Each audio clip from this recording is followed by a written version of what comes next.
राम की जैसा दुनिया के हर घर तक पहुंचाने का काम किया। ऐसे में इस साल जिस दिन छठ की शुरुआत हुई, नहाय खाए के दिन जिस तरीके से उनका निधन हुआ, यकीनन ये एक ऐसी क्षति है जो कि कभी कोई दूसरा व्यक्ति इसको पूरा नहीं कर सकता। मेरे लिए व्यक्तिगत तौर पर भी, मेरे परिवार के लिए भी, क्योंकि उनसे एक पुराना रिश्ता रहा हम लोगों का। बल्कि 2 दिन पहले वो अस्पताल में थी, मैं उनसे मिलने गया, उनसे बातचीत हुई है मेरी, और उसके ठीक 1 दिन के बाद इस तरीके से वो हम लोग के बीच नहीं रहेंगी, ये कल्पना भी करना मुश्किल था।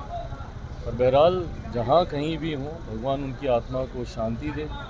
परिवार के लिए यकीनन ये बहुत कठिन समय है। एक के बाद एक परिवार में कुछ दिन पहले उन बाबूजी, उनके हस्बैंड गए, और अब उनका जाना, तो ये परिवार के लिए भी ये बहुत कठिन समय है। भगवान इस समय को बर्दाश्त करने की शक्ति परिवार को दे, ये कामना करते हैं। डोनाल्ड ट्रंप की एक बार फिर से सरकार बनी है, तो क्या भारत के रिश्ते फिर से मजबूत होंगे और मजबूत होंगे? देखिए, हमारे प्रधानमंत्री जी के बहुत मजबूत संबंध, राष्ट्रपति जो अभी नए चुने गए हैं अमेरिका के, डोनाल्ड ट्रंप, उनके साथ रहे हैं, अच्छे संबंध रहे हैं। पिछली बार जब वो चुनाव हारे भी थे, उसके बावजूद भी प्रधानमंत्री जी की वो दोस्ती उनके साथ रही है। ऐसे में जब वो इस बार जीते हैं, तो मैं मानता हूँ कि और मजबूत रिश्ते भारत और अमेरिका के बीच आने वाले दिनों में देखने को मिलेंगे। 2 राज्यों में चुनाव है, बिहार में भी बाईपोल है, जैसे देखते हैं। एक बात तो तय है कि जहाँ जहाँ पे भी चुनाव है, जहाँ पे उपचुनाव हो रहे हैं, उत्तर प्रदेश हो, बिहार हो, या जहाँ पे विधानसभा के चुनाव हो रहे हैं, झारखंड हो या महाराष्ट्र, एनडीए की सरकार बनने जा रही है, इसमें कहीं कोई संदेह नहीं है। बिहार के उपचुनाव में आने वाले 8 और 9 तारीख को मैं भी बाकी जगह के प्रचार के लिए मैं भी जाऊंगा। झारखंड में हम लोग एक सीट पर चुनाव लड़ रहे हैं, चतरा की।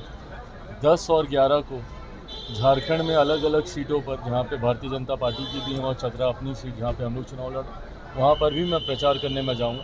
मैं मानता हूँ 23 तारीख को जब परिणाम आएंगे, वो परिणाम एक तरफा होंगे, एनडीए के पक्ष में। कनाडा में हिंदुओं का मंदिर को तोड़ा गया है। ये दुर्भाग्यपूर्ण है, और जितना दुर्भाग्यपूर्ण है उतना ही जिस तरीके से वहाँ की सरकार गलत सोच का समर्थन करते हुए, खालिस्तानी सोच का समर्थन करते हुए जिस तरीके से हिंदुओं के ऊपर हो रहे इस तरीके के अटैक्स को रोकने में नाकामयाब रही है, ये कहीं ना कहीं दर्शाता है कि वो एक गलत सोच का समर्थन कर, जिसको कम से कम भारत कतई बर्दाश्त नहीं करेगा। मुख्यमंत्री नीतीश कुमार आरके सिन्हा का पैर छुआ था पिछले दिनों, इसको लेकर लालू यादव ने कहा उनकी आदत हो गई है पैर छूने की। किस तरीके की बातें हैं भाई? अगर कोई किसी का आदर करता है, सम्मान करता है, उसको भी अगर आप गलत दृष्टि से देख रहे हैं, ये गलत बात है।